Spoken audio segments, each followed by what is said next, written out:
La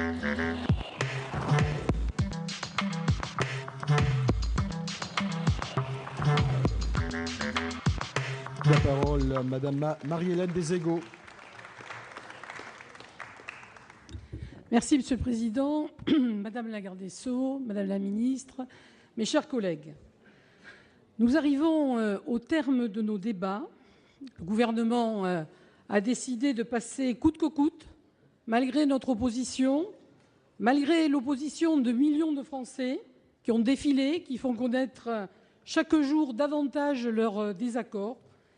Il ne nous reste plus donc, nous, de l'opposition, qu'à vous mettre en garde, vous de la majorité. Je veux dire qu'avec ce texte, il me semble que nous sommes très loin de l'intérêt général. Il y a des zones d'ombre qui risquent d'entraîner de graves insécurités juridiques.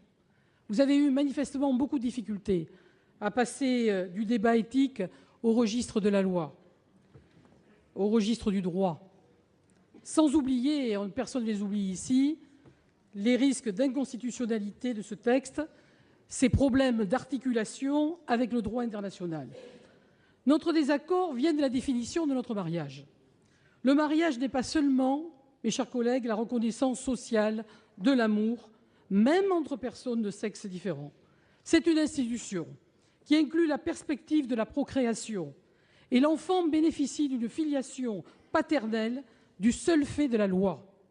Voilà le départ de tout et de notre désaccord. Voilà à quoi vous vous êtes attaqués. Voilà à quoi vous touchez. Et vous nous expliquez que c'est au nom de l'égalité. Votre objectif est de faire un traitement égal dans la reconnaissance du sentiment amoureux. Nous vous l'avons dit, l'égalité signifie seulement de traiter de même manière ceux qui sont dans des situations équivalentes. Au contraire, la différence de situation justifie la différence de traitement. En fait, l'égalité n'est toujours que relative.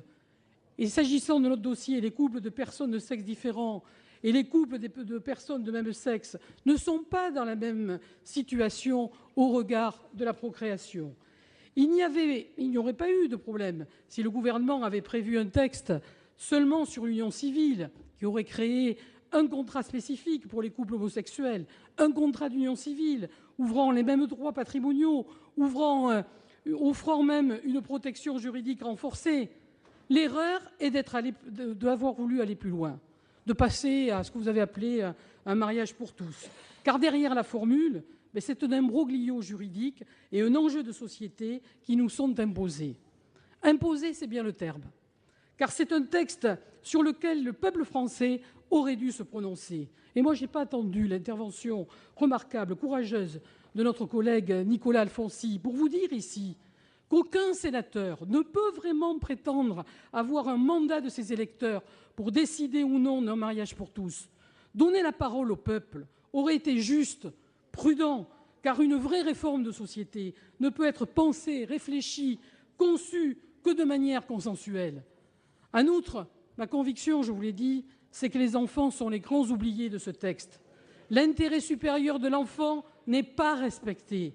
Et ce qui me perturbe véritablement, c'est que le législateur, avec votre texte, est en train de décider et de condamner plusieurs générations à se voir privées de leur origine. Où est l'objectif d'égalité dans tout ça? Quelle responsabilité, mes chers collègues, de décider pour ces enfants un effacement délibéré de leurs origines. Ni les nouvelles techniques de procréation, ni les innovations juridiques, ni le droit ne doivent aboutir à la fabrication d'enfants sur simple désir d'adultes. Et rien à voir, monsieur Jean-Vincent Blançay, avec la situation de l'adoption que vous avez rappelée tout à l'heure. Votre situation, celle d'un orphelin qui est recueilli par un père et par une mère. Mais c'est merveilleux, c'est formidable, et nous sommes tous d'accord avec ça. Voilà. Alors ce vote, il en appelle en fait à nos consciences, d'où la gravité de notre séance ce matin. Rien à voir avec nos débats. Ne jugeons personne, respectons chacun, car ce débat touche à l'intime de chacun, à sa vie affective, avec sa fécondité, ses blessures, ses hauts, ses bas. Et je vous ai reproché, Madame la Garde des Sceaux, gentiment mais fermement, c'est vrai, de vous réfugier derrière quelques citations fameuses, derrière Aimé Césaire et bien d'autres, mais derrière ces grandes personnalités que vous avez citées. Moi, j'aurais aimé entendre Christiane Taubira pour qu'elle nous dise avec toute sa force de fille, de femme, de mère. Quelle conviction profonde la guide? Et je vous pose la question, Christiane Taubira, n'avez-vous pas peur de prendre la responsabilité de fracturer une institution si chère au cœur de nos concitoyens pour accomplir une réforme qui, en réalité, dans sa totalité, ne convient qu'à une toute petite minorité de Français?